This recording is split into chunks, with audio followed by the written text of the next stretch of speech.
Hi there, I'm Michelle the Painter from Berkshire Paint and Sip, and this is Paint and Sip at Home.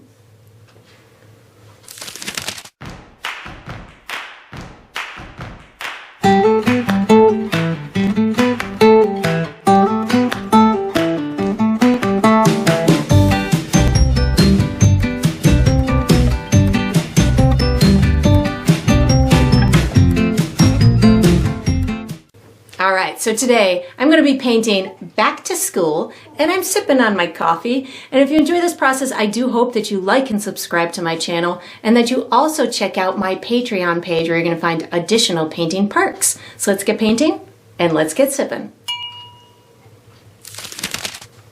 Alright, so for my materials today, I'm going to be using a stretched and primed 16 by 20 inch canvas. If you're painting along with me, you can certainly switch up the size, but that's what I'll be using. I'm going to be using acrylic paint today. My colors are titanium white, Mars black, green oxide, deep yellow, burnt umber, which I like to call brown, ultramarine blue, burnt sienna, which sometimes I call rust, and fluorescent pink. And of course you can switch up those colors if you'd like, but that's what I'll be using. For my tools today, I have a white piece of chalk that I'll be using for some drawing. And then I have 3 brushes from my personal brush line, which is Michelle the Painter brushes. I have a 3/4 inch wide flat bristle brush. I have a number 10 round synthetic brush, and I have a number 4 round synthetic brush. And I will refer to these as small, medium, and large as we go through the painting process. And of course you can switch those up as well if you'd like to. If you're painting along with me, you'll probably want to have a cup of water for washing your brushes, as well as a paper towel for drying your brushes. And down below this video, in the video description, I will be providing you with a couple of additional resources that can help you throughout your painting process. One of them is a link where you could purchase the same exact paint kit that I'm using, from the same type and size of the canvas to the same type of paints and brushes and all the good stuff in between. So that's there.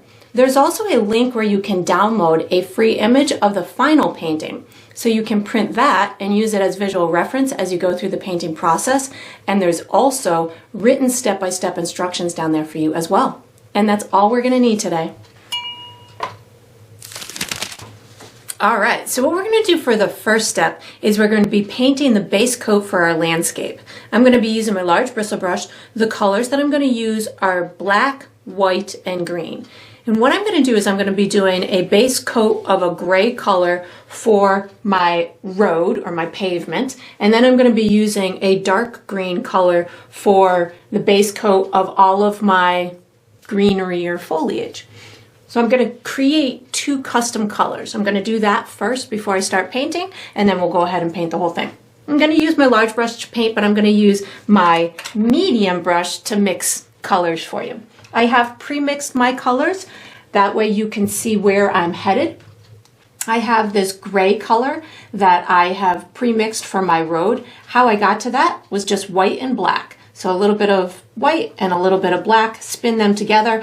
I'm going for just a medium gray tone. That way I can build some highlights and shadows on top of it. You could certainly go for a more brownish color if you wanted to, or lighter or darker. So that's the gray that I'm going for. I'm washing and drying my brush now so I can create my dark green color. Think of this as like maybe a forest green type of a tone. How I got to that was I used green and just a little bit of black. The black will turn it dark very quickly, so I recommend just adding the black a very little bit at a time until you get it into the color that you would like. And that's looking pretty good for me, so I'm just gonna spin it in with the rest of my green here. And then once you've got the colors that you want, I'm gonna just put my medium brush away, take out my large brush, and I'm gonna do my road first. I'm going to give you some markers. We'll connect those markers and give ourselves a road with some perspective. So I'm going to find myself about halfway up or down my left-hand side, and then I'm going to go up from that about 1.5 inches to 2 inches, right about in through here. Give myself a little bit of a marker. Then I'm going to come down to the bottom left-hand corner and come up about 2 inches, make myself a marker. And then on the bottom of my canvas, I'm going to go over to the right-hand side and come in about 2 to 3 inches. So somewhere in this vicinity. I'm going to connect this marker to here and this marker to here with just a curved type of line. So that's going to be that side. And then I'm going to take this in through here and give myself a curved line to meet that area. And then I'm just going to color in this entire section with my custom gray color. You don't need any fancy brush stroke because the gray will cover pretty well. We're just going for a nice flat color at this point. We'll be adding all kinds of dimension and different color variations or varieties in a little while in order to give it a bit more depth and more of a realistic kind of look to it. But right now I'm just giving myself a base coat that'll be nice and easy for me to work off of. So once I've got that on, what I'm going to do is I'm going to wash and dry my large brush, and then I'm going to color these other two sections with that dark green color that I created. My brush doesn't have to be perfectly clean. I just give it a good squeeze on my paper towel to work off any remnants that might have been on there. As I do this section, I am going to bump into my gray. And it's okay if that gray is a little bit wet when you do this. That'll just add to the more realistic look to it. But I know because I am using a dark color here and I did not use white in my mixture of paint, that it will be really streaky and not awesome at this point. I'm okay with that because I know that I've got lots of stuff left that I will be doing on this, so I don't have to worry about any imperfections that might be visible after I'm done painting this in. I'm just using a left to right type of brush stroke. You might want to use a dotting or a circular, whatever your preference is totally fine. And again, I'm just kind of going right up to my gray area or my road. Again, no fancy brush stroke in through here. Just making sure I don't cross over too much. I don't want to lose my shape of that road. And then I'm just going to go ahead and paint the rest of this in. And if you're going through this process and you, let's say, didn't mix enough of your green, just mix more. It's okay if it's not the same color. If you make another batch and it's lighter or darker, that's all right, because again, we're going to be doing lots of stuff on top of it. So don't worry if you run out of paint and you've got to make any kind of adjustments. And also don't worry if you can see some of your canvas through the paint at this point, or again, if you can see those brush strokes, because we'll cover all that later. And then once you've got this done, we will be using this same paintbrush for the next step. So you can just wash it and dry it and get ready. All right, so what we're going to do for the next step is we're going to finish our road and our background trees. I'm going to be using my large bristle brush. I do recommend before you start the step that you make sure that your canvas is dry. So this is that time where you get to take an extra long break if you'd like to. Or you can find some kind of fun fanning method to get it dry. Or you can do as I did and just whip out a blow dryer and get it dry that way. So what I'm looking to do here is I want to add some depth to my painting. So how I'm going to do that is I'm going to take an area of this landscape back in through here and make it look like it's really far away and it has some darkness to it, so it pulls the eye to make us think that that's kind of like a deep, dark little forest type of area. And later we will lighten up all of the foliage that is closer to us, so they'll look like they have sunshine on them, and then the trees in the background will look like they've just, you know, the treetops are canopying underneath a little forest or something, so it'll look nice and dark. And then we'll add some light and dark areas on the road to make it look like there is highlights from the sunshine peeking through pieces of the foliage, and it's going to add some nice dimension to the road as well. I'm going to start with my background trees. How I'm going to do this is I'm going to be using my large brush, and I'm going to be using a dotting or stippling technique.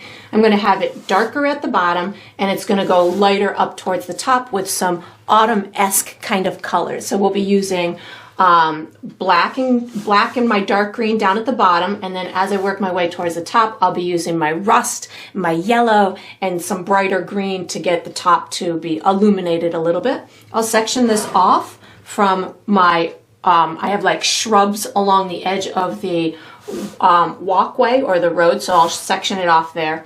And then on the ground, we'll be using the gray, white, maybe some brown, maybe a little bit of black as well. I'm going to start back here with a tiny bit of black and my dark green on my brush. So just a little bit. I'm going to be starting this down at the bottom where it meets my road, and I'm going to bring this over. If this is about halfway into my canvas, I'm going to bring it over about a quarter way, so somewhere in through here. I'm going to also give myself a little marker up in the top right hand corner to just know where I want this to the edge of my shrub to go. And what I'm going to do with this green and black is I'm going to kind of outline the edge of my shrub. So I can just take this and give myself an uneven type of a line in through here, and that's going to give me, this will then turn, make this into my exterior shrub, or the shrub that's closest to us. And then I'm going to take this, I'm going to reload my brush with a little bit more of my dark green and black, and I'm going to start dotting this up. I want to do a full second coat on this whole area, but I want it to go lighter and lighter as it goes up towards the top of my canvas. So I don't need a lot of paint on my brush. I just need enough to cover up any little streaky unevenness.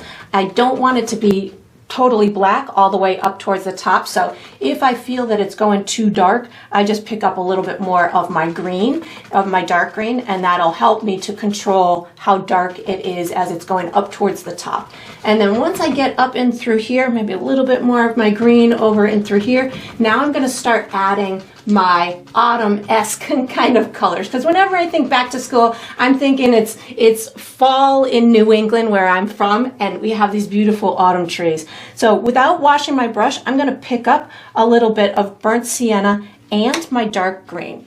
So when I do this, I know that I want this to be out of focus, which means I want my colors to look soft and muted and just have this little bit of detail in them, but not too much. So as I'm doing this, I do want to get these to blend in with each other a little bit. That's why I'm using both those colors on my brush at the same time.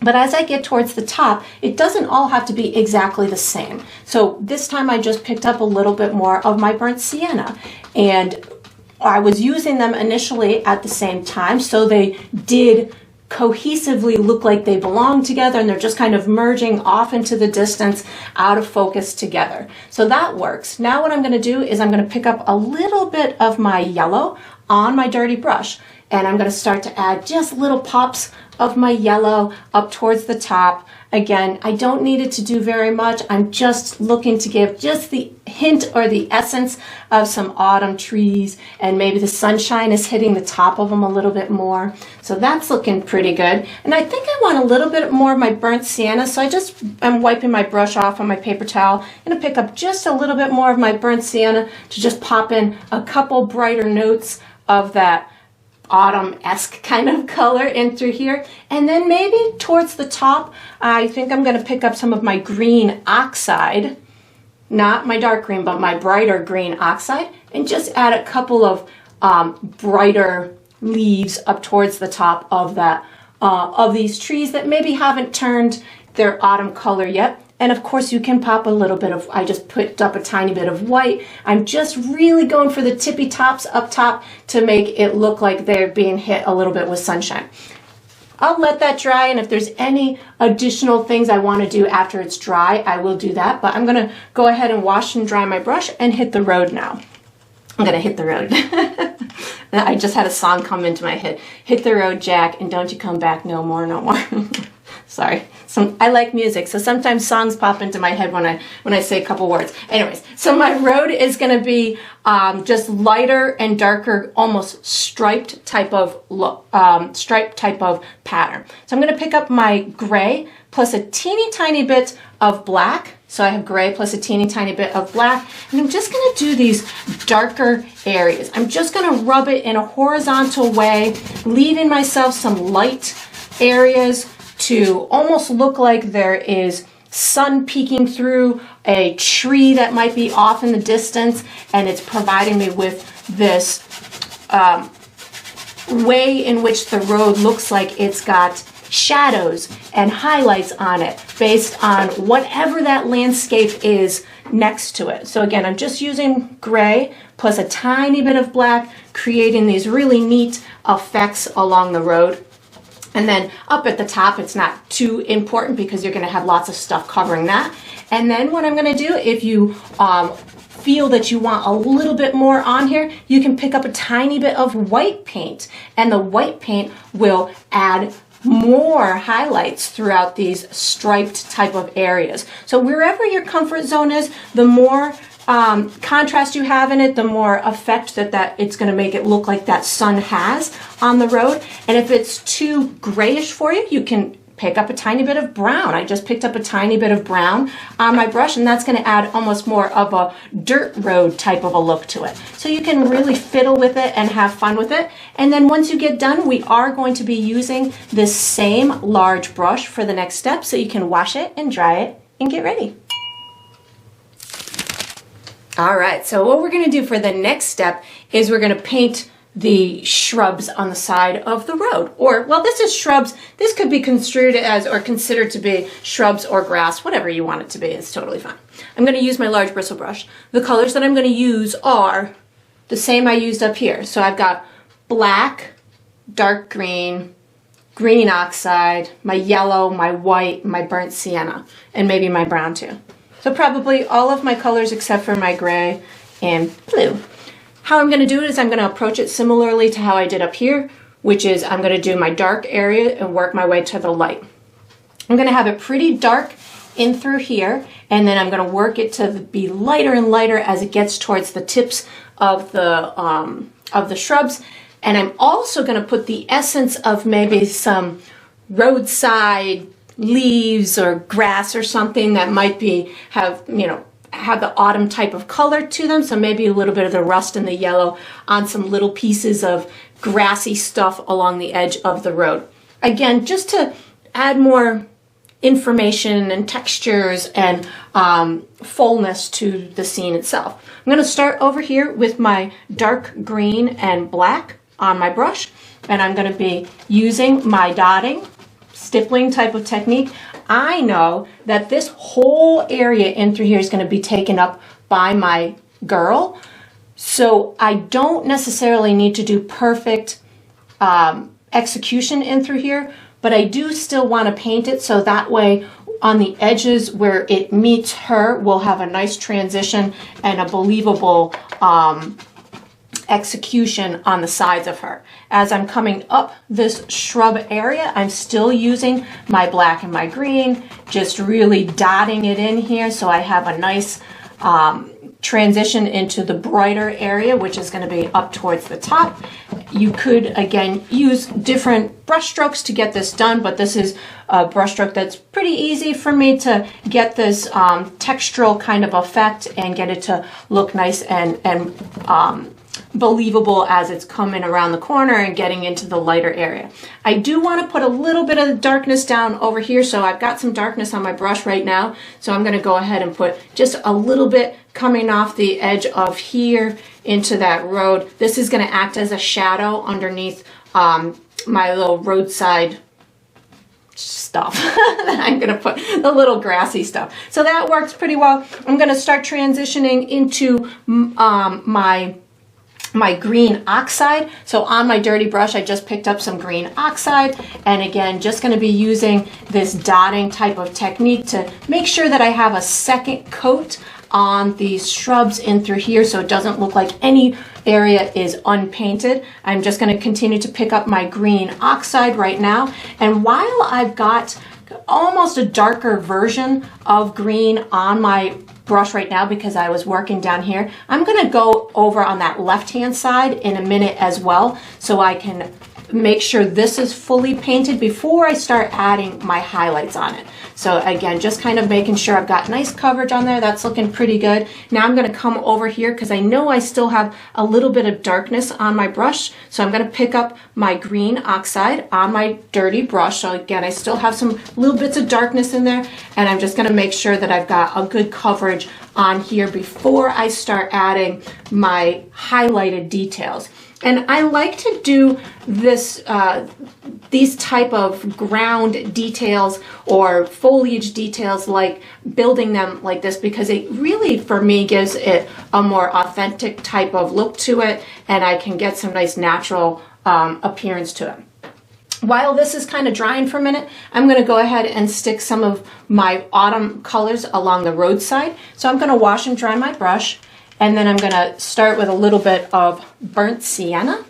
So I've got my wash brush, a little bit of burnt sienna, and I'm just going to kind of put this in between my shadow and my grass. So I think I want to wipe my brush off. I feel like I have a little bit too much paint on there. And again, just using my dotting type of technique, allowing for this to just intermingle, make it look like it's just, you know, maybe leaves have fallen and they're just sitting on that roadside a little bit. I think now I'm going to pick up a tiny bit of brown with the burnt sienna, so I can get a nice transition between the road and the green stuff behind it. And in a minute, I think I'll pick up a little bit of my yellow. And again, yours doesn't have to be exactly as mine. Now I'm picking up yellow on my dirty brush. And again, I don't need much. I just want something there to give me a better tonal shift. So it's not just one color. This yellow is helping me to kind of give it a little bit more pizzazz, and maybe a little bit more sunshine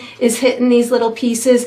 And again, everything's going to be affected by what's underneath it. So as I'm going through this process, if it's too light or too dark based on what's underneath it, I can always adjust that either undercoat or adjust the color of the leaves that I'm putting. I can put more or less or white or whatever works for you. And that's looking pretty good. So I think I'm going to wash and dry my brush and start working on just the highlights to my shrubs. So all I need to do here is go a little bit lighter on those tips. And I'm going to start with my green oxide and work my way towards my, my lighter versions with more yellow and white. So I'm going to start with green oxide and just bring this and give myself some nice lighter tips. You can, as you're doing this, you can create tops to your bushes. So if I just put a lighter area in through there, now it magically appears as if I've got a little row of shrubs there, and then I've got a little row of shrubs over in through here, because I've left a little bit of that darkness in between them. And those are just simple ways to give yourself a kind of a path or more structure to your elements. So you can add those little bits of details that are going to make it look just a little bit more realistic. Like I've got a dark area in through here. I can take my green oxide and just kind of enhance that edge there, and now it looks like I've got another little bush there. I'm going to use my green oxide, just start this lightening process over here as well. And now I'm going to pick up a little bit of my yellow, green, and white. So I'm just picking them all up at the same time. So I'm going to have a nice light yellow version on my brush, light yellowish greenish kind of version. And because I didn't wash my brush, and because the paint underneath it is still wet, this all will start to work together. The more I dot it, the more it's going to blend in. So right now I'm just kind of adding these little bright specklies and making sure it doesn't look too systematic, maybe a little bit darker back here, so I blend it in with that green a little bit more. And again, you can really enhance these intensities as much as you want. I'm just looking for it to look like it's being lit by some morning sunshine wherever these girls' school is, wherever they're headed, that it's in the morning and it is illuminating these bushes and grass. I'm going to do the same thing over in through here. So just that yellow, green, and white is on my brush. Maybe little bits are hanging off or hanging over into the road. Picking up just a little bit more white. I feel like I want this to be a little bit brighter in through here. So again, I didn't wash my brush. I'm going to put these little speckles of brightness on the edges over in through here, and maybe some hanging off or over the edge. And you just keep layering it. So if I want it to be more yellow, I add a little bit more yellow to my brush. If I am not sold on how it's looking right now and I want it to be darker, I just wait a minute and let it dry, add more green, add more of the dark green, wherever your comfort zone is. I'm just thinking that this might be a little piece of grass in through here, so that doesn't need to have much to it. I just picked up a little bit more white. So really, right now, I'm kind of flipping back and forth between white, yellow, and my green oxide to get these light areas to emerge. And then I would let it dry. And if there's any adjusting that I want to do at that point, I certainly would do that. And then we're going to be using our piece of chalk for the next step. So once you've got your bushes and your road, and again, be mindful you're not going to need to do much over here because the girls are going to be in the taller girl's going to be over here. And then once you've got that done, you can put your large brush away, take out your piece of chalk, and get ready for the next step. All right, so what we're going to do for the next step is we're going to be drawing an outline for our girls. I'm going to be using my chalk. You could certainly use any drawing utensil that you'd like, whatever is most easy or convenient or conducive to your process. It's fine by me. How I'm going to do this is I'm going to be guiding you through a series of markers so we can draw some very basic shapes that we'll be able to utilize during the coloring in process. We're not going through for any fine-tuned detail on this, just something that can help guide us. I also do recommend that you make sure that your canvas is dry before you start this step as well. What I'm going to do is I'm going to start with my smaller girl's backpack, and I'm going to work off of that because that is the object that is closest to us and it's the largest object, so I can kind of build my way off of that. What I'm going to do is I'm going to find myself at the bottom of my canvas about halfway left to right, maybe a little bit to the left of that, and make myself a marker somewhere in through there. Then I'm going to come over from here to the left, and I'm going to be about maybe 3.5 to 4 inches away from the bottom left-hand corner of my canvas, somewhere in through there.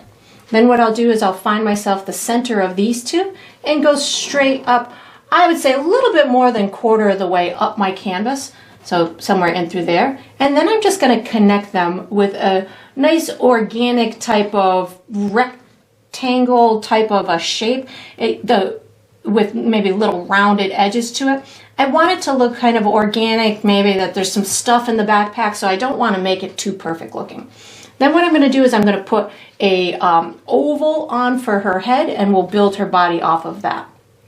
I'm going to come up from here about 2.5 to 3 inches, somewhere in through here. I've got her head a little bit to the left of the center of my backpack, so this will be the bottom of her back of her head. Then what I'm going to do is I'm going to come up from here almost, if this is about halfway up or down my canvas, I may be about 3 inches above that. So somewhere in this vicinity is where I'm putting the top of her head.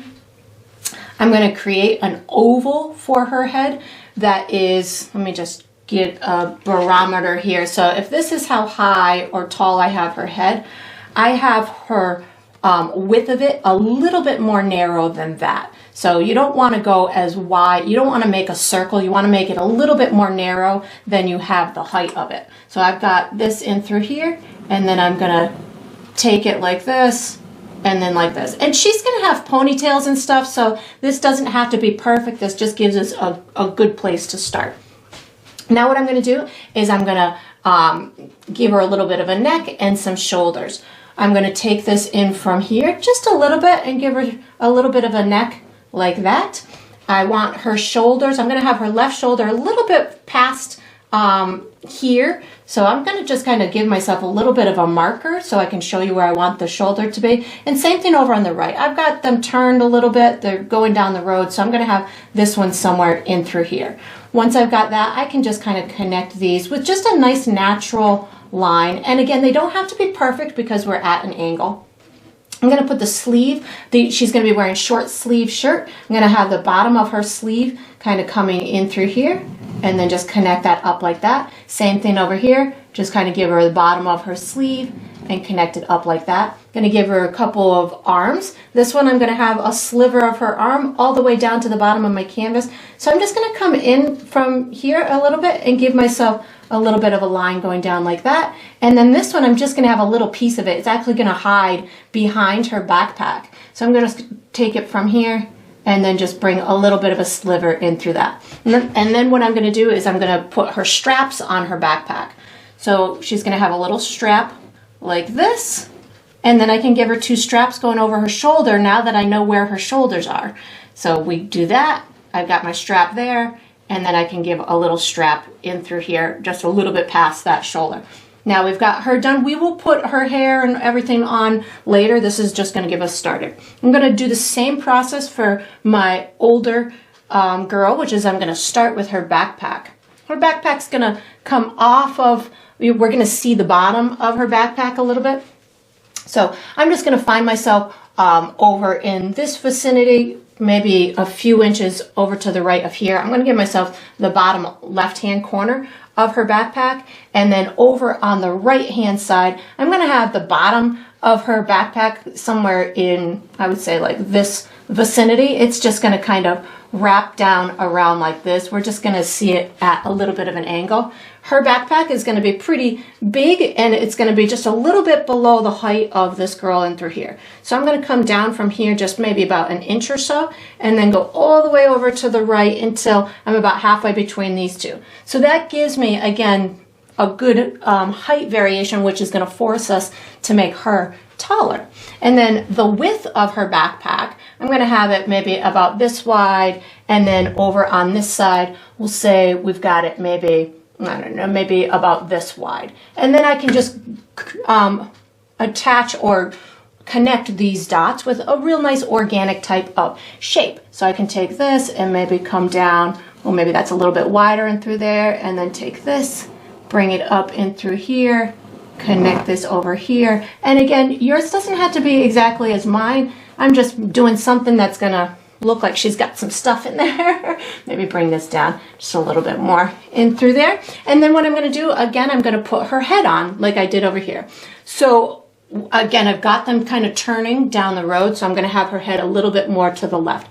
I'm gonna come up from here, maybe about an inch and a half, somewhere in through there. And then I'm going all the way up until I'm about an inch away from the top of my canvas, somewhere in through there. And again, I could use a measuring tool to see how tall I did that.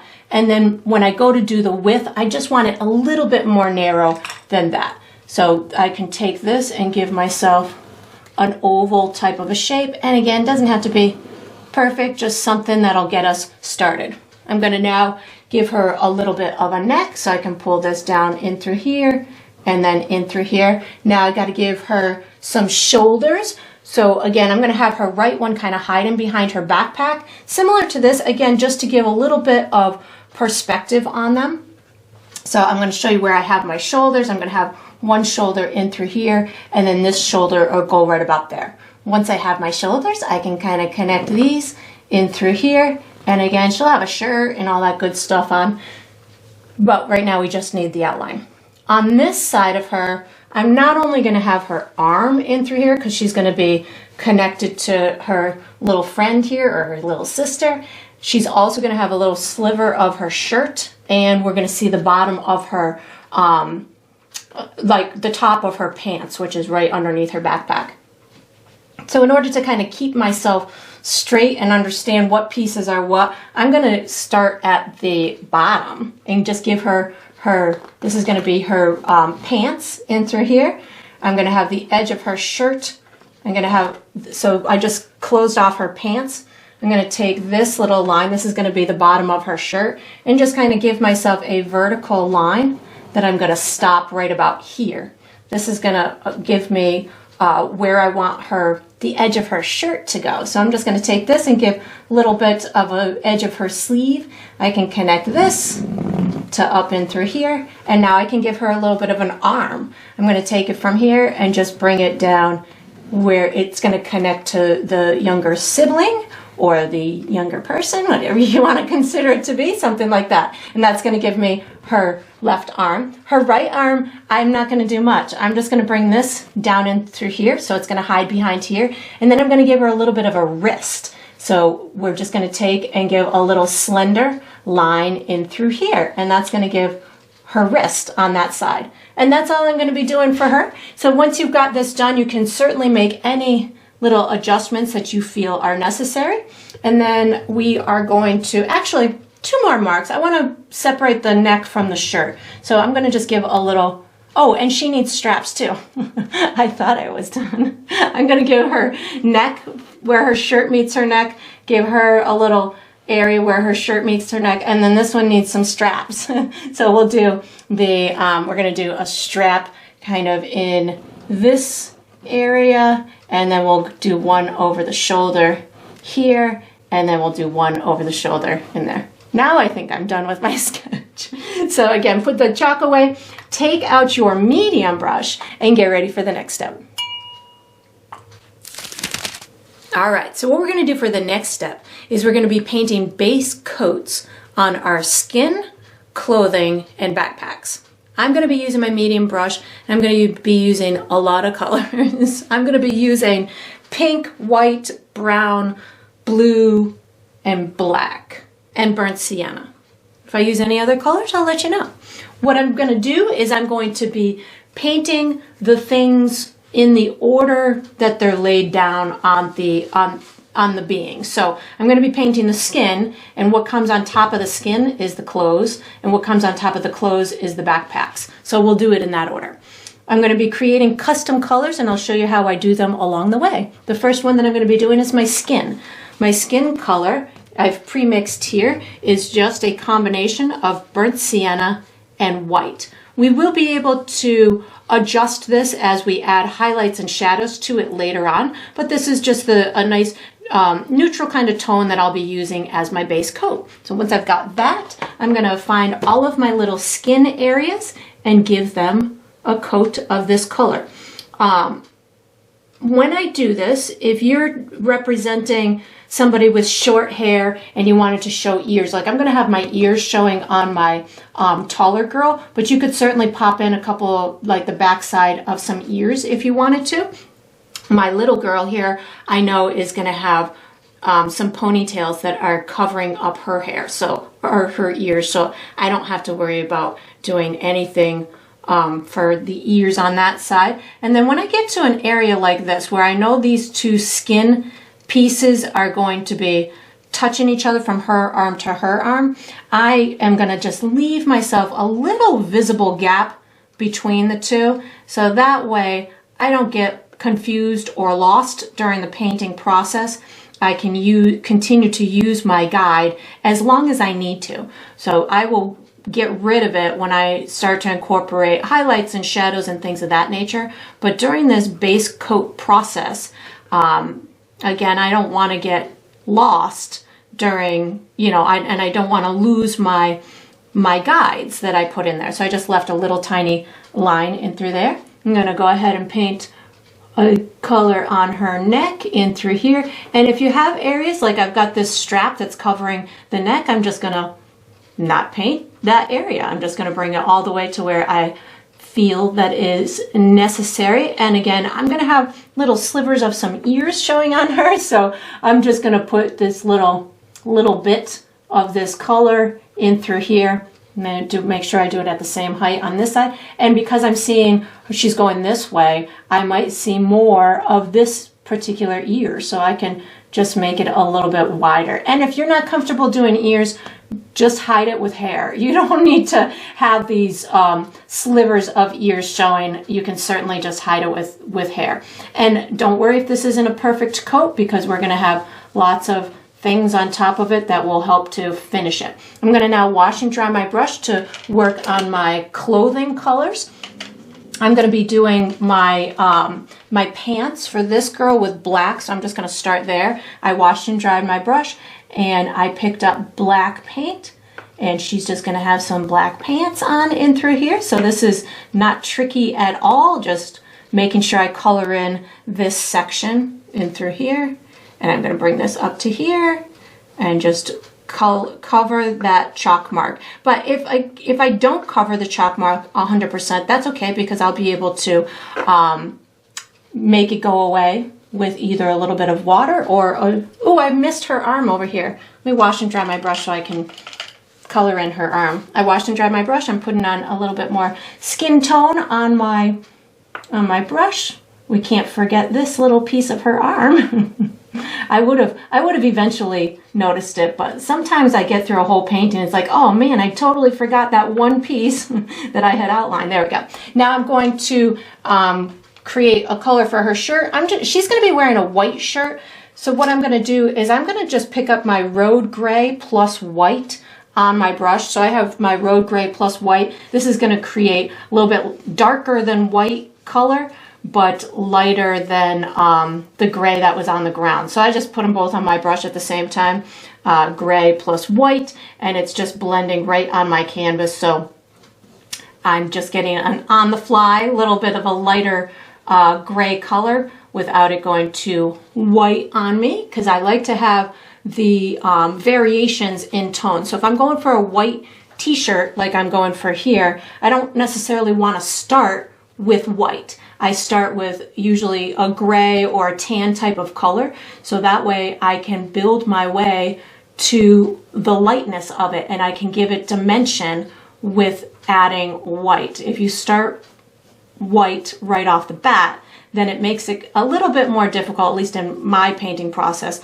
to get that dimension into that particular object. So again, just gray plus a little bit of white on my brush to get these little pieces in through here, and I'm just painting around my straps of my backpack, so it's just a little tiny sliver in through here. And the reason I'm doing it in this order is so when I do go to paint the straps, because they are on top of the shirt, I'll be able to clean up my edges of my shirt. So that's why I do it in this order, because like right now I'm cleaning up the edge of my neck with my shirt because it lays on top of it. And I like to build things that way just because it's easier for me to clean up edges, make sure things are painted in a full way. Now I'm going to make myself a custom color for my little girl's shirt. So I'm going to wash and dry my brush. I'm just going to go for a light blue for her shirt color. I have pre-mixed it. I just took my ultramarine blue and added a little bit of white to it and just got myself a nice pastel light blue color. You could of course have your little people wearing any color clothing that you want.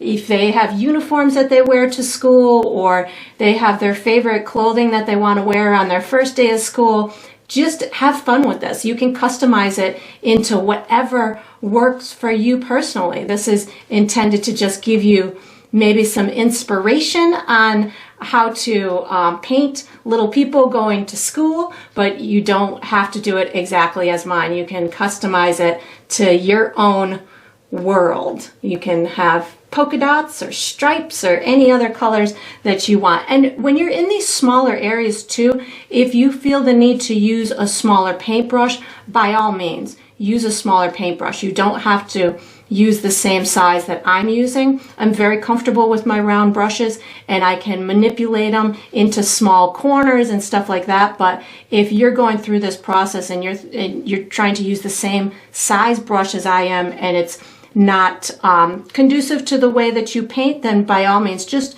pick a smaller brush, something that you can control better with your hand. Whatever brush works to get the paint on there is whatever brush you can use. And then I'm going to wash and dry my brush. I'm going to paint their backpacks. I'm going to go for a light pink for the young girl and like a maroon type of look for the older girl. My light pink is here. All I did to get to that was pink and white. And of course you could use any color that you'd like. So that's going to be the young girl's color. And we are going to, like I said, be painting a lot of details on top of this. So when you're doing this, if you're finding that, oops, I just put it in the shirt. If you're finding that it is too streaky, or you're not digging how you're able to see the background behind it, that's the process. This is the first coat to it. This is providing us with that base to work from, and you can do that with anything, with any color that you want. If you wanted this to be a blue backpack, maybe to color coordinate with her shirt, you could use the ultramarine blue as your base coat and just work your way off of that. You can start with a lighter base or a darker base, whatever works. I'm going to be starting with this for her, and the older girl is going to get a darker color. And again, you can make yours, they could be wearing the same color. It's you know, 100% up to you, whatever colored backpacks you want them to have. And you can see as I'm going towards these edges, I did it with the shirt as well. I kind of bump out that thing, like I'm bumping out the strap of the backpack. So it looks a little bit more three-dimensional as opposed to it just laying flat along the same line as the shirt. This will help to bumping it out along that edge, gives it that extra bit of detail. And then I'm gonna make a custom color for this one over here. The only place that I might run into a little bit of issue is right in through here. So I've made myself my custom color right here, which is just pink and brown is the two colors that I mixed together here. But as I get towards this bottom area, or when I do this bottom area, if I have difficulty because it is too transparent because of the high contrast behind there, you could certainly do 2 layers. But what I'm going to do is I'm picking up a tiny bit of black paint in this bottom area because I know I'm going to have it really dark down at the bottom, and this will just start my process. So I picked up my custom color plus a tiny bit of black in this dark area down below, and it may not cover 100%, but it will start my process of my backpack being darker at the bottom. And now I'm just picking up my custom maroon color to color the whole top of the backpack. And again, yours can be any color. I wanted mine to kind of coordinate with my younger person, which is why I used the base of the pink as my color mixture, so that way they would have complementary back notes or tones to them to be complementary and harmonious throughout my painting. I like doing that also, is mixing custom colors with the colors that I've used in the painting. So that way, you know, if I want a type of maroon, I'll use the colors that I've used elsewhere in the painting to create that maroon, and then they speak better together, as opposed to me using a maroon that's got, you know, a different blue in it, or a different kind of pink in it, or even a red in it that I hadn't used elsewhere in the painting. That might disconnect it and make it look a little bit too independent of the other things in the painting. And then once I've got this done, I am going to be using my small brush for the next step. So you can make any little tweaks on this that you would like. You can put this medium brush away, take out your small brush, and get ready for the next step. All right, what we're gonna do for the next step is we're gonna finish all the skin parts. I'm gonna be using my small brush. The colors that I'm gonna use are my skin tone, brown, and white. And if I need to or want to go into any other colors, I certainly will, and I'll let you know. What I'm gonna be doing is I'm gonna be adding shadows on the back side of the skin, which is over here by the viewer, and highlights on the front side of the skin. I'm considering the front of their bodies as the front side of their skin, and that's also where my light source is. I'm considering my light source is in front of them. Maybe a little high, but the brightest parts are going to be on the edges of their skin on that side. So we're almost like putting, almost like backlighting the skin and putting it on the other side. I'm going to start with my shadows first, and then I'll build my way to the light. I'm going to start with a tiny bit of brown paint on my brush. I'm going to start with her neck over here. So I have a little bit of brown paint on my brush, and I'm going to put it in the area that I feel is going to be the darkest. So this is going to be kind of to the right of the center of her skin in through here. Now I'm going to pick up a little bit of my skin tone to get this to blend in. So I'll put the shadow on, and then I will blend it out into the skin tone. On the back of these necks, you can certainly blend this kind of up into the hairline as well. That way when you go to put the hair on, it'll be a more natural transition as opposed to just a single line. So that's looking pretty good in through there. I'm going to do the same thing on all of the skin parts. I'm going to start with brown paint. I just wiped my brush off on my paper towel. I picked up some brown paint. This is going to be pretty dark down in this corner in through here on the back side of her arm. I wouldn't really see much light other than on that left side. And then maybe she's got a little elbow in through here that I put a tiny bit extra shadow underneath. And again, just using my brown paint. Need a little bit more brown paint down at this bottom to get this area pretty dark down in through here. Once I have my brown in the area that I want, I'm going to pick up a little bit of my skin tone to get it to blend in, so I have a nice natural blend, and also to make sure that I didn't miss any spots. I'll add the highlights in a minute. I just want to get my shadows done first, so I'm wiping my brush off, picking up a little bit of brown paint to get this arm in through here. So just along the edge of my backpack, in through here, and this arm I'm going to get pretty dark the whole way. And then I don't even think I need to pick up my skin tone. If you feel that you got the blend good enough that you don't need to pick up any of the skin, well, actually, yeah, I think I'm going to pick up just a little bit more brown just to get this a little bit darker. I want this arm to look different than that arm, so I'm going to keep this arm pretty dark, something like that. There we go. And then I'll lighten up that edge after I get the shadow on here. When I do the highlight, I'll get that to blend in a little bit more. So I'm going to put my shadow on this one. So again, brown paint is where I'm starting, up underneath her shirt, in through here, down this back side of the arm, probably more on the bottom side of it, like this. And then I'm going to assume her elbow is probably somewhere in this vicinity. So just put that extra little bit of a mark for the elbow, and then just get this to blend in. Put a little bit more brown on my brush to get this bottom side of her forearm in through here. And again, this is to speak to the shadow side of the arm. Now I'm picking up my skin tone to get this to blend in with the neighboring skin. And I'll do that on this little elbow. And again, I'll put a highlight on in a minute. This is just my process to get this shadowy skin tone to emerge as the back side of the arm. I'm going to go to the other arm, picking up a little bit of brown. And this one's going to be pretty dark on this whole back side, because it's not only the back side of the arm, but it might be shadowed from the backpack itself. So I'm going to put a good amount of brown in through here. And you can certainly use other tones to make your skin tone a little bit darker. You could even use a little bit of black or blue, depending on what type of skin tone that you're going for. So that's looking pretty good. I think I need to pick up a little bit of my skin tone just to get it to blend a touch more. And again, I start with the brown and then blend it in with the skin tone. I got the back of her neck, so wiping off my brush, picking up brown.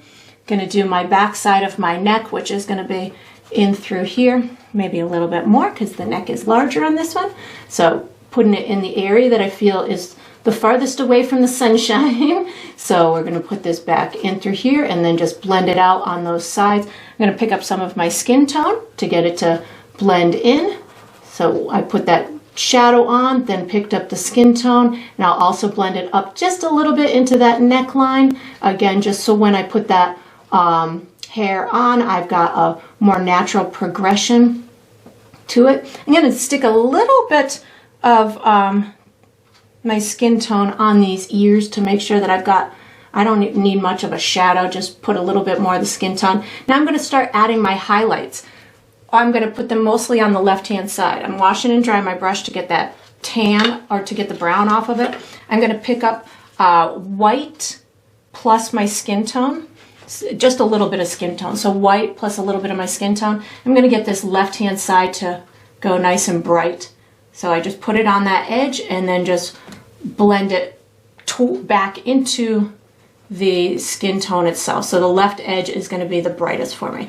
There we go. And then I'll do the same thing over here. And if you feel you can get away with just white, go for it. Make it as bright as you want it to be. And this is just this little bit of sunshine over on the edge of the arm, just to again tell you that they are in fact walking towards or being illuminated by the light source. And again, just a little bit of white plus your skin tone will do it. And I'm going to do the same thing over on this arm here, right along this edge, in through here, right on that piece of the arm. Just kind of pull it down, and then maybe just a little bit in through here. And again, if you felt that you wanted this arm to be lighter than this arm, I'm putting a little extra highlight on the edge, so it looks like it's being a little bit more lit up, or we're, you know, it's catching the light a little bit more. Maybe it's at a little bit different of an angle, and that'll help it to stand out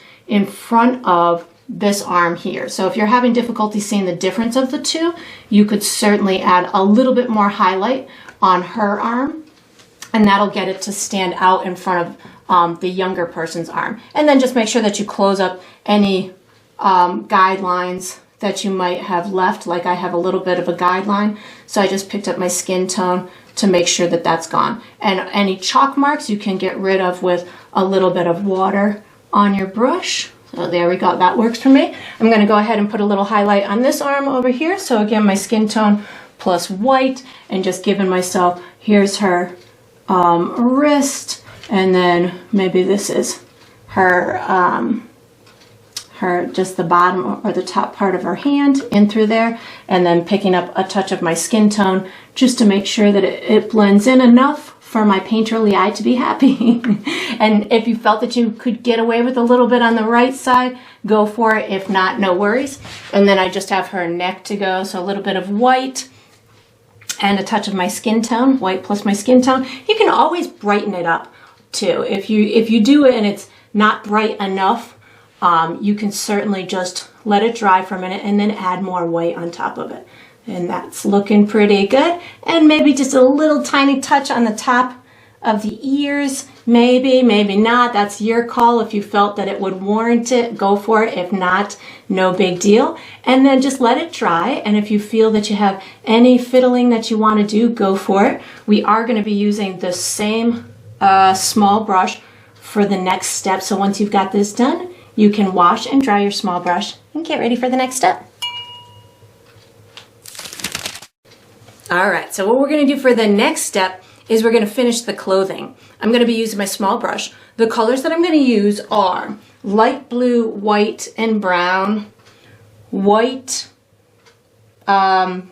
maybe gray and black, and then maybe just a little bit of black and gray on the pants. I'm going to start with a little girl's shirt. All I really need to do here is add a bit of shadow on the back side of the shirt where maybe it meets the backpack and the little straps, and then a bit of a highlight up on the top edges, maybe giving information about a collar and the little bit of form to the body, so maybe a little bit of highlights on the shoulders, and then maybe a little cuff on the sleeve. So I'm going to start with my light blue and a touch of brown on my brush. I'm going to start in the darker area, back in through here, and then just work my way towards the light. I feel like this would be pretty dark back in through here. And of course you could use black as your darkening agent if you want to. I often use brown because to me, in my painterly eye, it looks more organic and natural. You could even just take this blue and make it a darker shade of blue, but I again do things on the fly, and using the brown with the blue on my brush at the same time provides me with just a nice shadow or darker area on the fly, and it works for me. Then what I'm going to do is I'm going to pick up my light blue to make sure that the shadowy area blends in with the rest of the area that I want. Ooh, I want a little shadow underneath those straps. I'm going to pick up just a little bit more brown, give myself a nice good kind of dark shadow right underneath these straps, as if they are creating a shadow on the back. And this is an area where you could maybe use a tiny touch of black if you really wanted that shadow to go pretty deep, dark underneath there, maybe underneath here too. So just that extra bit of, you know what, I'm picking up a little black. I'm feeling like it's not going as dark as I want. I just picked up a tiny bit of black to enhance these tiny little shadows that are the closest to the backpack straps. There we go, that makes me happy. I'm gonna wash and dry my brush. I'm gonna put my light blue on my brush to make sure that I've got these the sleeves fully painted, so there's no place where I can see through my paint and see any of that background. So this is ensuring that I have good coverage, and it also can ensure that that I have it well blended into my shadowy areas. And I'm going to do the same thing over on this side. Again, that's just my custom light blue, bringing it all the way to my edges. And again, this will help to clean up any edges. And then in a second, I will add my highlight. Just bringing this right to the edge. There we go. That works for me. Now I'm going to add a little bit of highlight. So I'm picking up light blue plus white on my brush. This is going to give me details like a collar. So I can put maybe a little bit of a collar on here like this, and then maybe just kind of pull that back in through here. So that's going to give the illusion of a little bit of a collared edge. And again, you don't have to do, the same kind of details that I'm doing. If you want, just a t-shirt type of a look, you don't have to put this collared edge on it. And then I'm just going to illuminate the top side of the shoulders to make it look like there is some form to the body. So this is just my light blue plus a touch of white on my brush, and this is going to give me a little bit of form on these shoulders. So both the light blue plus white, and then I put it on the shoulder, and then I can just rub it down, which is going to give me the part that pops out the most, which is the top part of the shoulders, and then it will blend down into the darker region, and I'll put an even brighter highlight on it in a second. But right now I'm just kind of adding this lightness so I can have a little bit of form to the arm so it's not just flat. And I just picked up a little bit more of my light blue plus white so I can get it down this down the edge of her sleeve or the side of her arm like this. And you can see the second I put that light blue on, all of a sudden this arm seems to have a bit of shape to it. Now I can pick up just a little bit more white paint and give myself maybe a little bit brighter edge to it, maybe a little cuff to her sleeve like that, and then you can just keep elevating. I need that same detail over on here, so just a little bit of my white and blue, and the lighter you make it, the more it's going to look like there's some sunshine over there, or the higher contrast you have.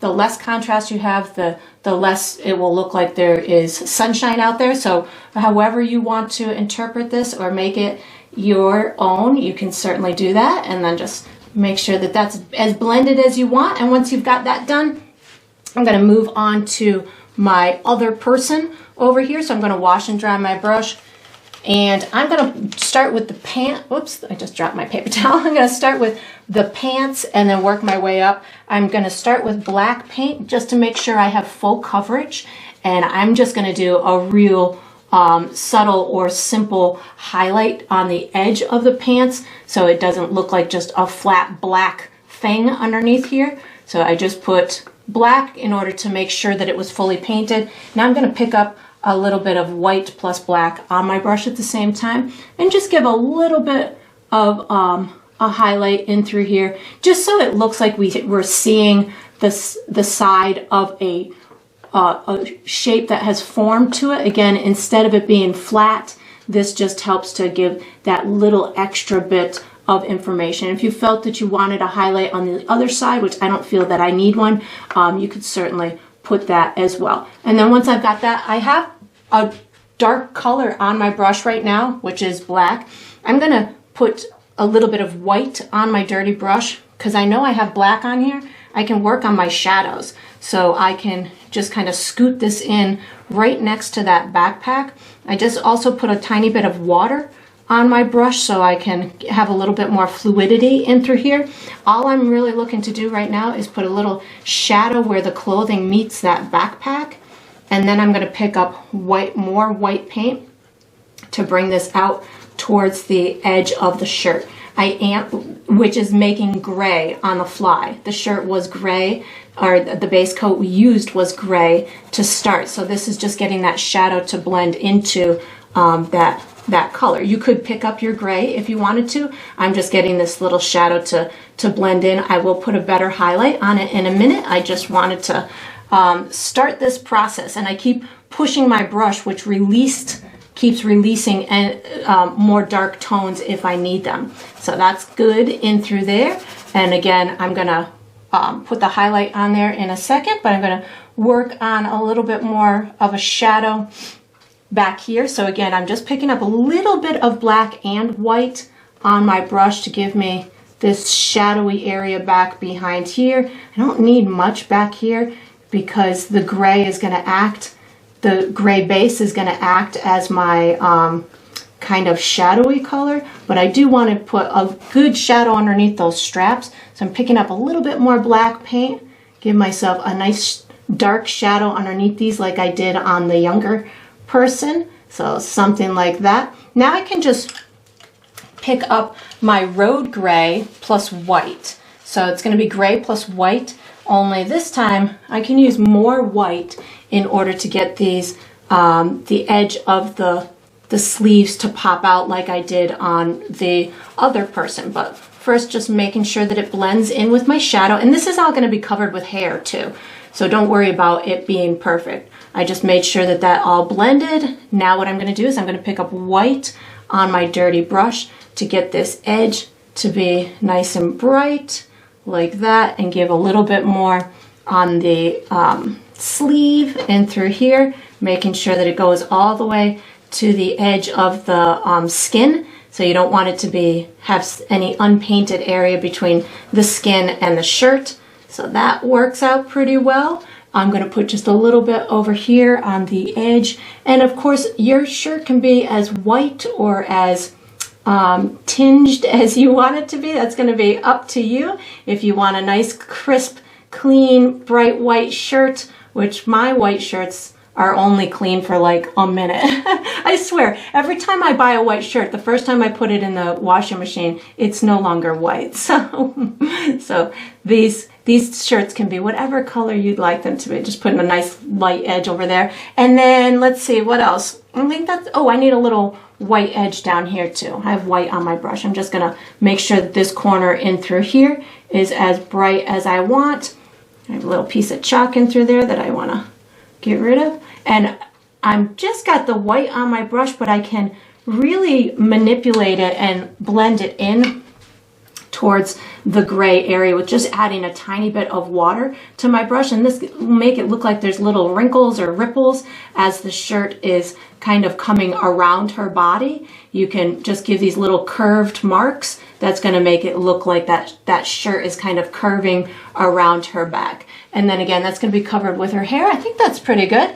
And we are going to be using our medium brush for the next step. So once you've got this done, make any little fine-tune adjustments that you want, and then you can put this small brush away, take out your medium brush, and get ready for the next step.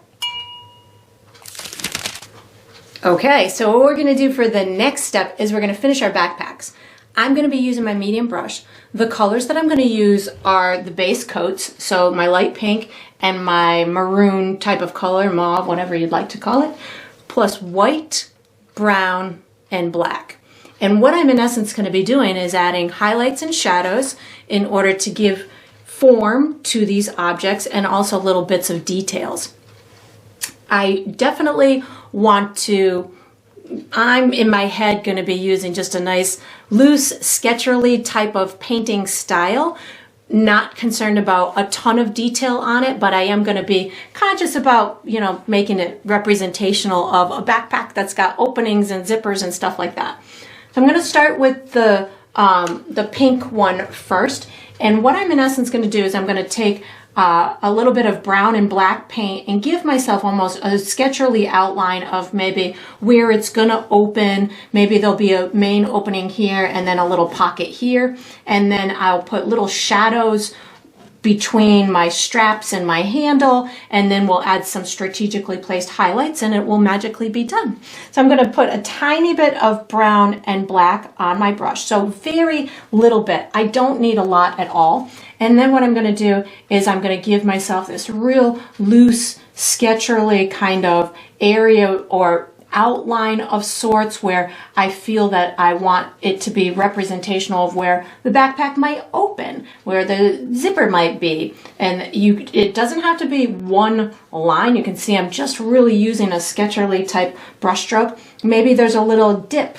Maybe it opens here, but there's a little dip up in through there. So you can use this thought process to give yourself a kind of a structure to the backpack. Maybe I have a little bit of a pocket in through here, so maybe that's where it opens, but yet there's going to be little shadowy parts on the side to represent it dipping in.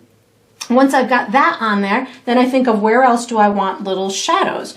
I definitely am going to want little bits of shadows in between the handle and the strap. So this is just, again, a little bit of black and brown, putting it in those darker areas, and then just kind of rubbing it into the strap itself, something like this. I'm going to add my strap color in a minute to get this to blend a little bit better, but right now I'm really just kind of looking to give myself the information where I want all of these shadows to go. Maybe this handle has a little bit of a shadow where it meets the backpack, so just going to add that little bit of information, so as I'm building my lightness, I've got a place to go. Maybe the bottom of the backpack is a little bit darker as it's down towards the bottom of my canvas, and that way it looks like, you know, this is emerging into the sunshine, so I can use the remnants on my brush just to kind of get a little bit there.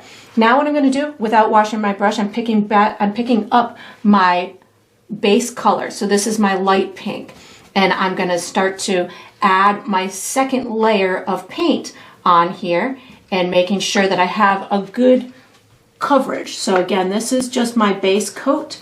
I'm not concerned about it being 100% covered, but I definitely want it to have, I don't want to see a lot of that background colors behind it. So this is where I am using a little bit more paint on my brush in order to make sure that I have it covered, making sure that I go all the way around that edge so it's meeting that neighboring object the way that I want it to. So that's looking pretty good, making sure that I've got that covered.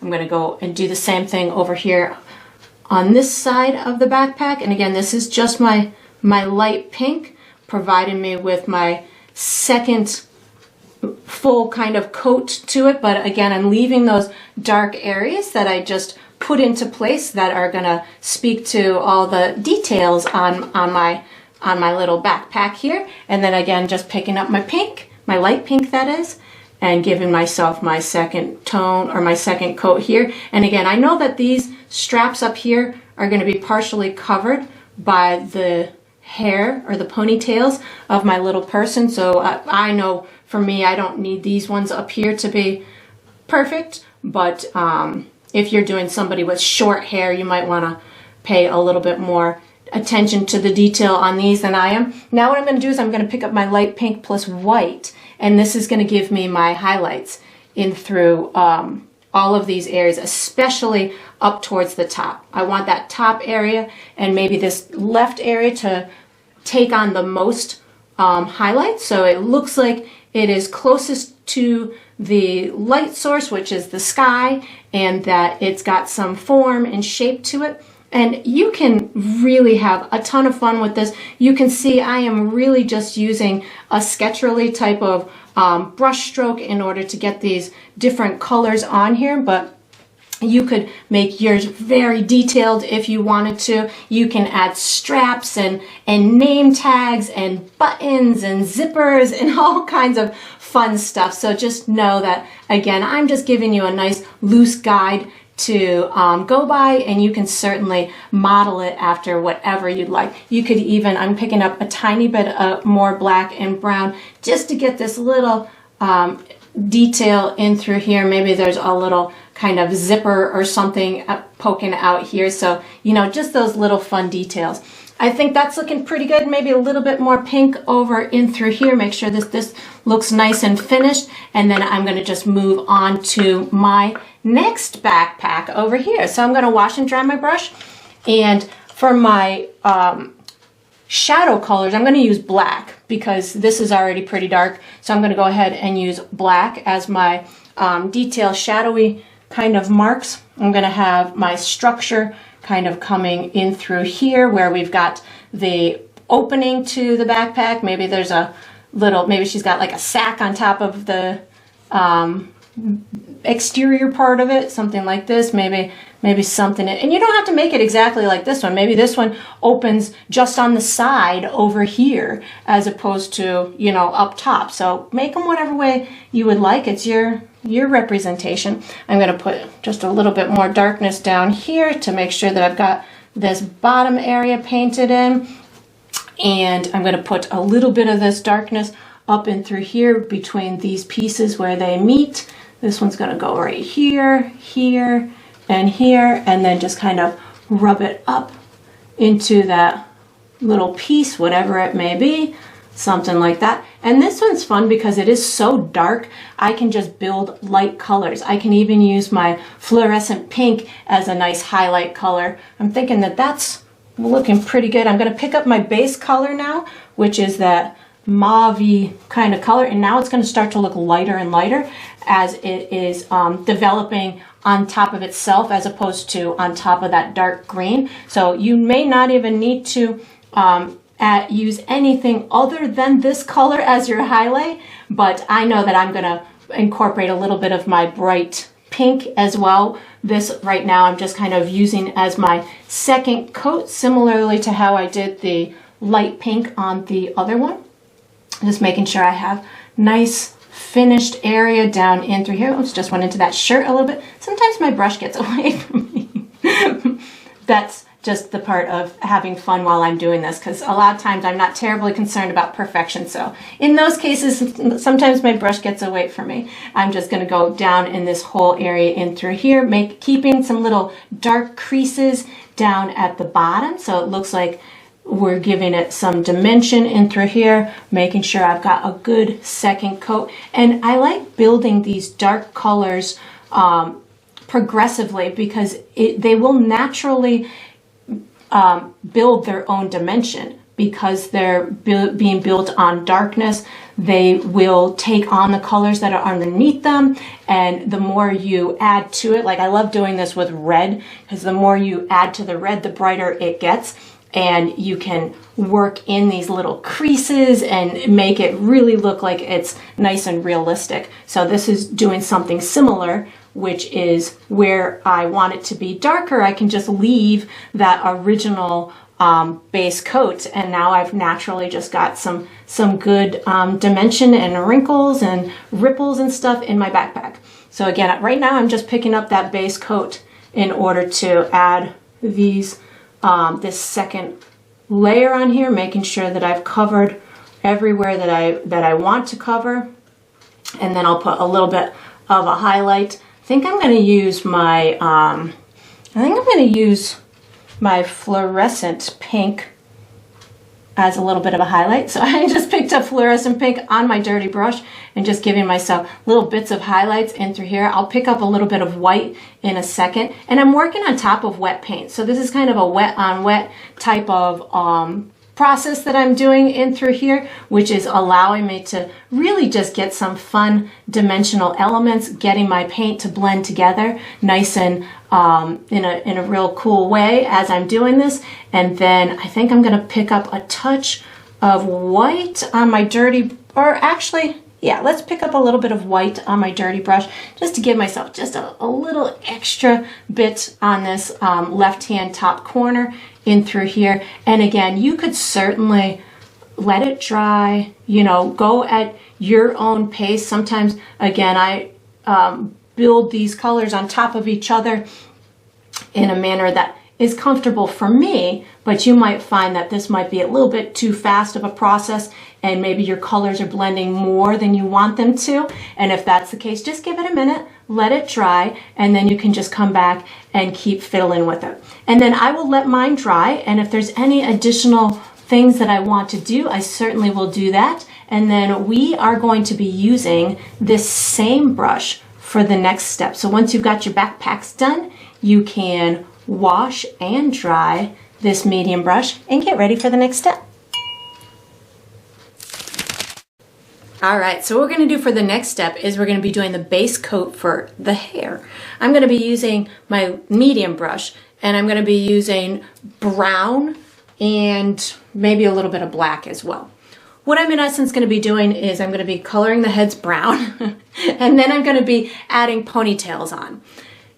You could certainly, as I'm looking at these models right now in their current state, you could easily turn these into boys. So I'm going to be having long hair representational of a young girl, but you could certainly, I mean, you could really just leave this one as short hair and it would look like a boy. This one, maybe not so much well, I guess boys can like pink backpacks too, but you could certainly change the color of the backpack and just do short hair as well. So very easily can you change the gender of these people. I'm making them into long-haired young ladies, so that's where I'm going to start. I'm going to have them both having brown hair. So I'm going to start with just brown, and I'm going to just color in the head. I don't need to do any particular brush stroke at this point. I'm really just looking to get a base coat on the head or on the hair in order for me to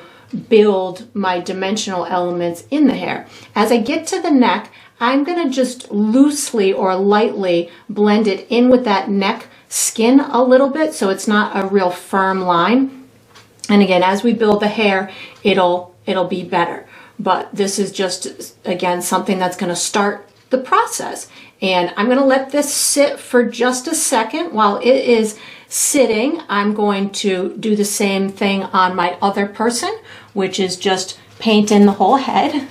This is a fun part because there's no real trick to it. We just paint it on in, and you can certainly leave a little bit of that chalk mark around the edges if you like sometimes I get nervous that I'm going to go outside and make my objects a little bit too big, especially when I'm talking about the shape of a head. So sometimes I'll just leave that guideline there until I feel confident I don't need it anymore. If it goes away too soon, sometimes I tend to enlarge that object a little bit more than I had anticipated or wanted. So just leaving it there as long as necessary in those kind of areas where I feel that sometimes I have problems helps me out a little bit. So now that I've got them painted in black, I'm going to add my base coat for my ponytails.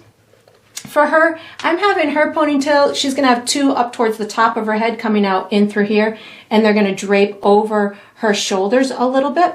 So what I'm going to do so I can get the definition or know the difference between the head and the ponytail is I'm going to put a tiny bit of black paint on my dirty brush and give myself a little markers of sorts to tell myself, okay, that's where I want that ponytail, this is where I want this one, and then maybe they're going to come down the side of the head or the down the edge of the head in through here. That just gets me started so I have the difference between the ponytail and the hair itself. And then I'm just going to wipe my brush off on my paper towel and pick up my brown paint and give myself the profile or the size of the ponytail that I want. So I'm going to go right over the edge of the head and bring it out as far as I want it. I'm going to give these little like frayed edges to it, and there's areas such as on top of the green that you might not see it very well. That's okay because they're similar in tonal value, but as you get into these lighter areas you'll be able to see it, and you can bring it down in front of your backpack straps. You can do whatever you want it. If you want it to be curly, make it curly. If you want it to be flying out, make it flying out. It's up to you how you want to structure that hair. And I'm going to do a similar ponytail on this side and just kind of bring it right down this area in through here, and then when it starts to disconnect from the head, this is where I'm going to start bringing out the little individual kind of pieces, making it similar in length to that one, and then I will do the same thing for my other girl on this side. So I'm going to put a little bit of black paint on my brush, on my dirty brush, to give myself the information where I want the ponytail. So I'm going to have these coming out kind of right behind her ears. So I'm going to just kind of give myself a little, maybe this is the little ponytail holder of sorts, and then I can these are just going to come out in this direction. So I'm going to wipe my brush off on my paper towel, pick up my brown paint, and hers are going to be kind of draping over the ear in through here. I'm going to have these ponytails pretty darn long. She's going to have really long hair. I'm crossing it over past the sleeve of the arm, and she's just going to have this really long hair. Long straight ponytails, which I never had in my life.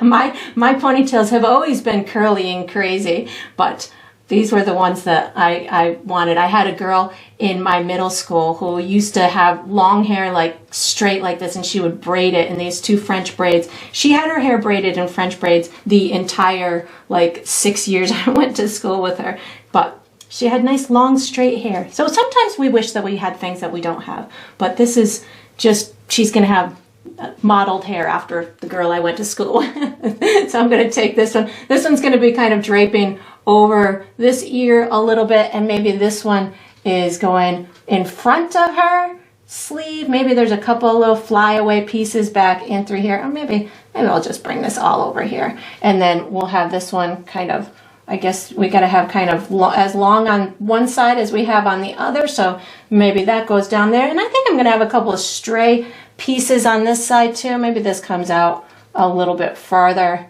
and then we'll have a couple of like stray pieces. I'm thinking some of this ponytail might be on the other side of her arm, which is fine. That looks good. And then we're going to use our, I think we're going to use our small brush for the next step. So once you've got this done, you can put this medium brush away, take out your small brush, and get ready for the next step. All right, so what we're going to do for the next step is we're going to finish the hair.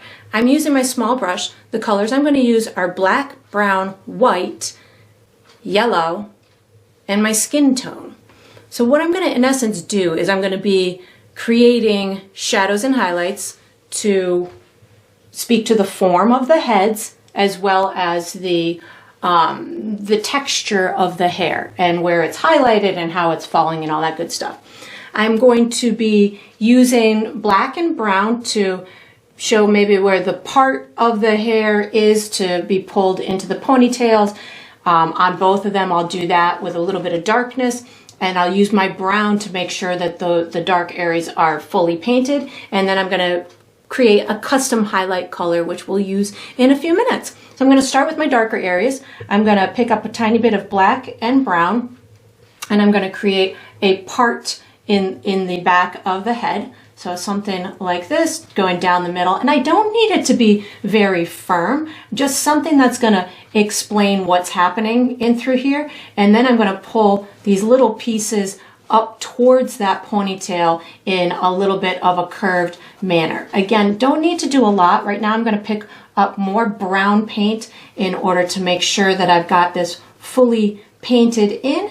And again, we're going to be doing little highlights in a minute, but this is just explaining what's happening to the hair. It's providing me with a finished coat down towards the base or the nape of the neck, and then I'm just making sure that I've got a good coverage. I'm going to pick up a tiny bit more black and brown just to make sure that I've got a little bit more of a shadow underneath these ponytails. And this is a good way to add more dimension into the head, is just adding these little bits of extra darkness, like underneath a ponytail, or on the back of the head where it is the farthest away from the light. So that helps with that. Now I'm going to just pick up brown in order to finish out my my second coat and make sure that I have a fully rendered layer to the hair before I start adding the highlights on top of it. So this is where I'm concentrating on making sure I can't really see too much of that background.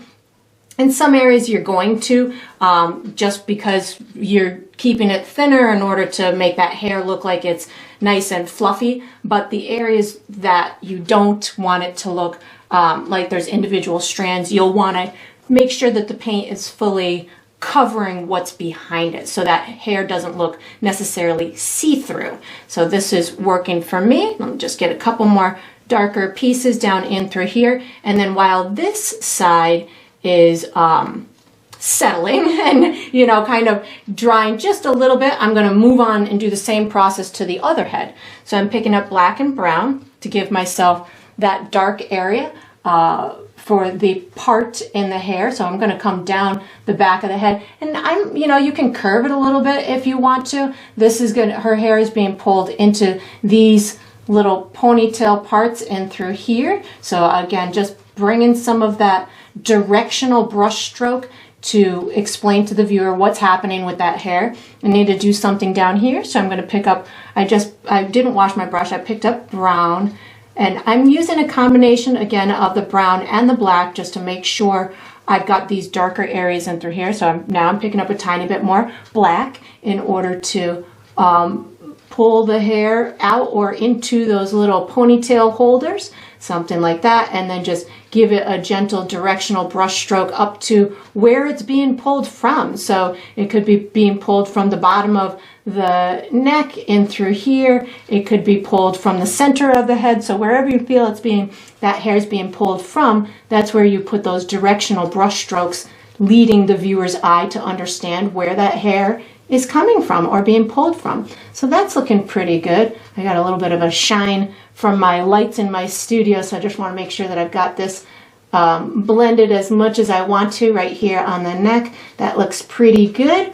And then I'm going to pick up my brown in order to make sure, just as I did on the other girl, make sure she's got her hair is thick enough to not see the stuff behind it on the painting. So again, just adding more of my brown paint in order to get a nice thick layer in through here. I'm going to add more on these ponytails, and this is, of course, at any time when you're going through this doing hair, you can bring out additional little stray pieces. When doing hair, that always makes it look really nice and natural when you have a couple of flyaway pieces that tell the story of the wind or the movement where they're walking to or from. It'll give the illusion of movement. It helps to add that element to the composition.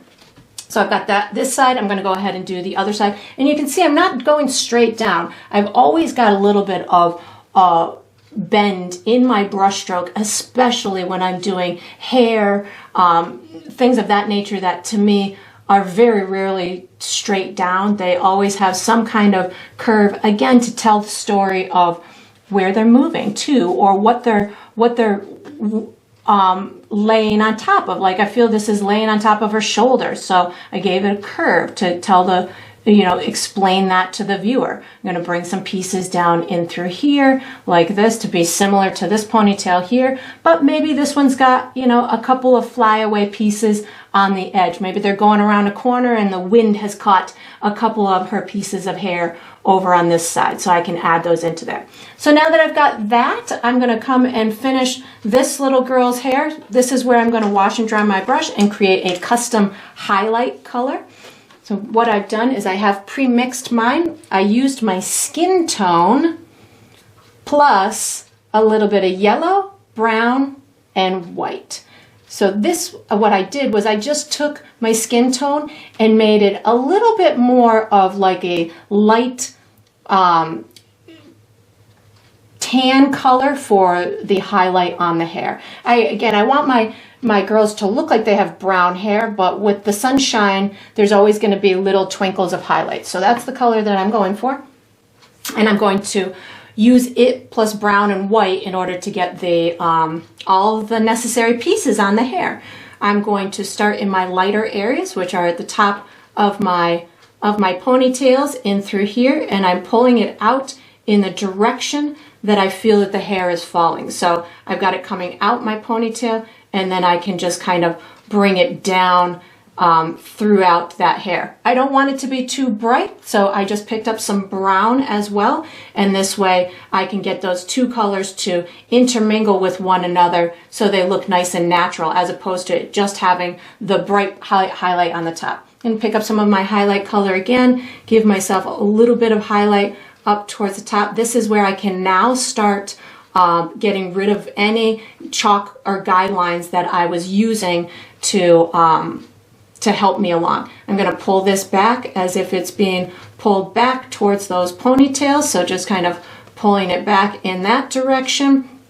And now I've got I can do little bits down here. I just have the remnants on my brush. This is just, again, adding maybe a little bit more information to the hair being pulled, and that's looking pretty good. I'm going to add a little bit more of my highlight color to the top of this ponytail in through here, and I'm going to progressively get lighter. I'm going to put an even brighter highlight in a minute to give me just one final little punch of brightness. But right now I'm picking up my brown plus my highlight color as I'm working my way down towards the back edge of the hair in through here. And again, you can use whatever type of brush stroke you want to emulate straight hair or curly hair or wavy hair.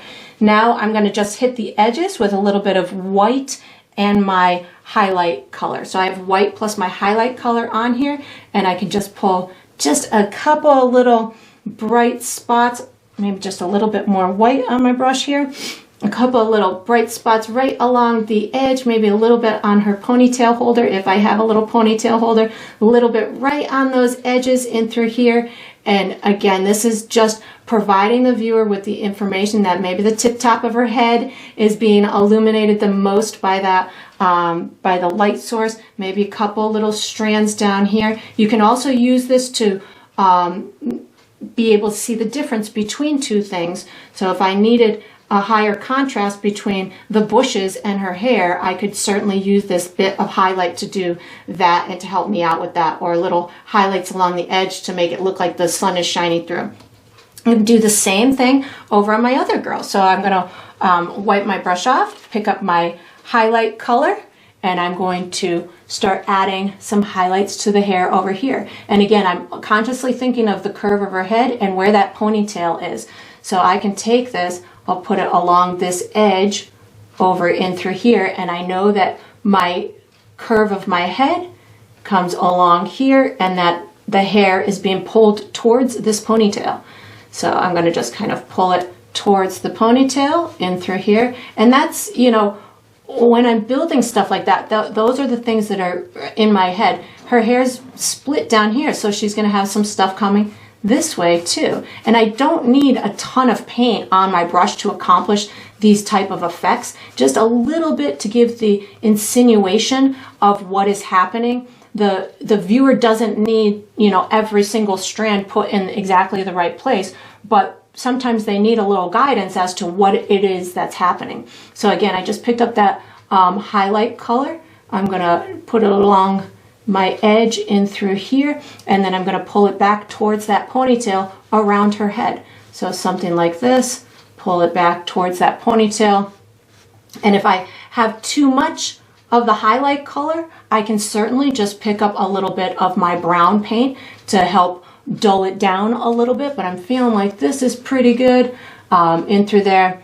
I'm going to pick up, I think actually I am going to pick up just a little bit of brown because I feel like I don't have enough paint in through here. So just, I picked up a little bit more brown, but that's looking pretty good. I'm going to pick up that highlight color to add the highlights on the edge of the ponytail in through here. So again, just kind of where it pops out the most. And then I'm just going to bring some nice light streaks down. I'm picking up my brown plus my highlight color right now as I'm getting down towards the farther part of the ponytail in through here.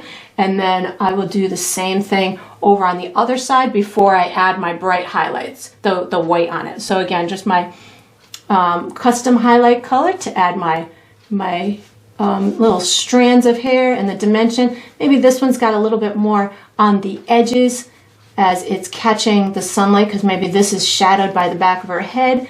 But you can, you know, those are the fun things that you can kind of decide all on your own. We've got a couple of stray kind of pieces that are just flying out in the wind. So that's going to help again to add, you know, a sense of movement to the painting. And a little bit of a, oh, this is looking pretty down this edge. And this is making it stand out from the bush. So again, just little things like this can help to add those details. I just picked up some more of my brown to make sure, on my dirty brush, just to make sure everything is colored in as much as I want it to in through here. And then a little bit more of my brown, just make sure that's in there. And now I'm gonna pick up a tiny bit of my highlight color plus white on my brush. So I wiped my brush off on my paper towel. I have white plus my highlight color, and this is gonna add that last bit of brightness over on the side of the head that is closest to the sunlight. So something like this, and pull a couple of these strands back, make sure all of my chalk marks are done. Maybe she's got a couple little pieces in through here that are extra bright, maybe a couple coming out this ponytail or on this little edge here. So again, these are just those last little bright pieces that are going to help to really show the intensity of your light source. Maybe we've got one or two over here. And if you wanted to put a little brightness on the ear, feel free to do so. And then I would just let it dry, see if I wanted any little additional things. And then we are going to be using our small brush for the next step. So once you have this cute hairdos done, you can wash and dry your small brush and get ready for the next step. All right, so we are on to the final step. This is the final step of every painting, which is to sign it. So I typically sign mine in the bottom left or the bottom right. I'm gonna use my small brush. I think I'm gonna go bottom right on this one with black paint. It's gonna be very tough to see, but I think I'm gonna like it because it's very subtle. I like to sign mine with my initials, but you could certainly sign yours with the first name or the date or whatever you'd like for your identifying mark to be is totally fine because it is your painting and you get to sign it however you would like. And that's going to conclude this painting. I hope you enjoyed the process. I hope you painted yourself a very endearing kind of nostalgic painting, and I look forward to painting and sipping with you again sometime.